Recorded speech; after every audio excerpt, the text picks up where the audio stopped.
What's going on, everybody? Welcome back to another video. Kafka's got her rerun up right now alongside our boy Dr. Ratio, and it's really brought up the question in my head, should you still consider pulling for Kafka during this rerun? The answer is very dependent on what you as a player want out of the game, as well as the type of playstyle you're looking for. Kafka is a special character, and the damage over time gameplay isn't for everyone, so maybe you're on the fence for pulling for her. Let's dive into Kafka and see if she's still worth it in patch 1.6. If you're new here, or someone stopping by again, take a chance with me and consider subscribing. I'm learning new things every day and striving to offer the best content that I can. I would love if you can give me a chance and give me that opportunity. Also, comment down below what your favorite team compositions are to play. Let's get back into the video. Now, there's always an easy answer when it comes to pulling for units. Do you like them? Well, you really don't need to hear more about a character in the first place. Pull for them and move on. But there is importance in understanding what a character does for you and your account, and how you'll be able to take advantage of them in the time ahead. But first, let's give a little breakdown of how damage over time works.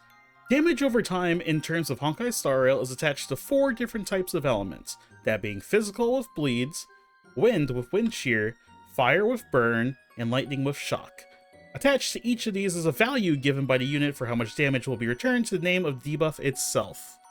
The damage itself will be applied to an enemy with said debuff, as well as with whatever starting damage that originally has. However, the debuff or the dot that is being added to a unit will then be put on a timer, in which once the enemy's turn begins, they will take any damage that is associated with the debuff at the start of their turn. In the current state of the game, damage over time has to play a lot more patient, because this type of playstyle of having to wait for it to be your enemy's turn, to then have the dots trigger, is kind of slow. And this is where we lead into Kafka, and where her power starts to really show. Kafka is one of those characters where her shelf life far outweighs just her first appearances. Kafka is a damage over time character, but what makes her so special is her dot explosions. Her skill being able to proc any dot that is applied to an enemy is fantastic, with there being 4 different types of dots that has the potential to be placed onto an enemy. Her ultimate also does the same thing once you unlock her A2 trace, basically meaning no matter what option your Kafka may have, she will be exploding those dots. So what is dot explosion? This essentially allows for the unit to be able to see a dot that is currently on the enemy, and then the damage that would happen when it reaches the enemy's turn will now be triggered immediately upon attacking the enemy. Kafka is able to do that, while also keeping the dots in play, which means when it's the enemy's turn, the dots will still go off normally. This gameplay isn't unique to herself, as all of our 4-star dot characters currently have a way to also explode their respective elemental dot. Luca can pop bleed dots with his E6, with each enhanced basic attack. Sampo is able to pop the wind shear dot as well with his E4, and Gwenaifen can do the same with burn by using her ultimate. So no matter the partner you decide to bring along with your Kafka, they'll also have a way to proc their own dots in some sort of way. But that's where it ends. They can proc their own dot types. It really does show your Kafka's power of being able to just proc her teammates' dots as well as her own. So why? Why does that make Kafka such a great pickup for the damage over time team? Well, first and foremost, Kafka is going to have a longer shelf life than any of these 4-star characters. That's just because of her versatility to play outside of her own means. There's no one out now and potentially for a good amount of time that will be able to do what she's doing. There will be future damage over time characters that release, and they will add more types of mixes to the group. There could also be a future dot character that could allow for themselves to apply multiple dot types, similar to how the Nihility Simulated Universe ability works. The more types of dots you have on a unit, the more beneficial Kafka begins to show.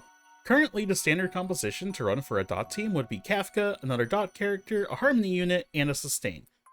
And also the possibility to bring triple dot and a harmony unit if you can manage to survive without having one of your dot units die.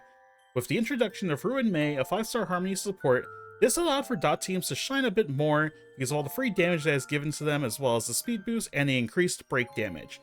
This then leads me into my next section, which is importance of break damage for your damage over time characters. Something that's important to note is that when you do break a unit with physical, wind, lightning, or fire, the break damage that is applied is also considered to be a dot. This leads into the interesting situation of, well, if it is a dot, can it be triggered as such from Kafka? The answer is yes. Kafka can also trigger her explosions on the weakness break dot that is triggered, And if you build your dot units around those breaks, this could lead to some incredible damage numbers, with Ruin May helping us by allowing us for toughest break to be increased by 50%, as well as being able to delay units when they're broken. The power of triple dots starts to show more, and break dots start to have a lot more value in them. These are the things that Kafka can do alone, and the better your partners are that you pair with her, the stronger she becomes. Nihility units are currently the only way to apply dots. However, there's a future where you could potentially have other paths also drop dots in any shape or form. Preservation has the light cone Trend of the Universal Market, that when attacked, it will apply burn dot equivalent to a percentage of the user's defense. The idea is already there for the ways of dots to be inflicted, and your Kafka will be able to pop them for free with no sort of issue at all. Speaking of which, we also have to consider the way of building dot units in general, and especially of how Kafka handles her stats overall. Damage over time cannot crit, so there's realistically no reason to be wanting to build crit rate or crit damage on your characters in this composition. However, because the mass majority of Kafka's damage comes from her dot explosions, this means you can build Kafka for crit rate, aka the Kritka build, and let her multipliers work their way in for some extra damage. This isn't the recommended way to play her, but essentially, Kafka has no wasted stats, so if there's an opportunity for some to show up, you might as well take them. Attack percent and speed. That's all Kafka really needs to be able to become an insane powerhouse. The more actions she can get, the more chances she has of being able to explode the dots present on the enemy. And as well as allow them to refresh on her follow-up attack, which essentially applies her shock dot onto the enemy. Effect hit rate is a necessary stat to build, but since she has naturally 18% in her kit, you only need about 10% more, which you can get from 3 raw effect hit rate substats on your relics. With Black Swan on the way, and with so many things hinting towards her being a damage over time unit, them running Kafka right now is one of the biggest hints that we need. If you're going to consider picking up Black Swan, you'll definitely want to consider picking up Kafka as well. Those two will more than likely work hand in hand with one another, and the numbers you'll see for them will be absolutely insane. You don't want to miss out on the opportunity to have your characters shine more and more, and Kafka will let damage over time dealers have the field trip that they've always wanted. No longer will damage over time playstyle be looked at and be given as an afterthought. Dot teams will be forcing their way into the top, and will show an amazing amount of power to be able to compete with other high-end compositions right now. And at the end of the day, I've been shilling for Kafka since her release. Her potential is massive, and with each new damage over time character releasing, she has gotten better and better, and people are always talking about her. Don't just listen to the crowd. Step out from the audience and join us on the front stage. And that's all I've got for the video. Thanks so much for watching.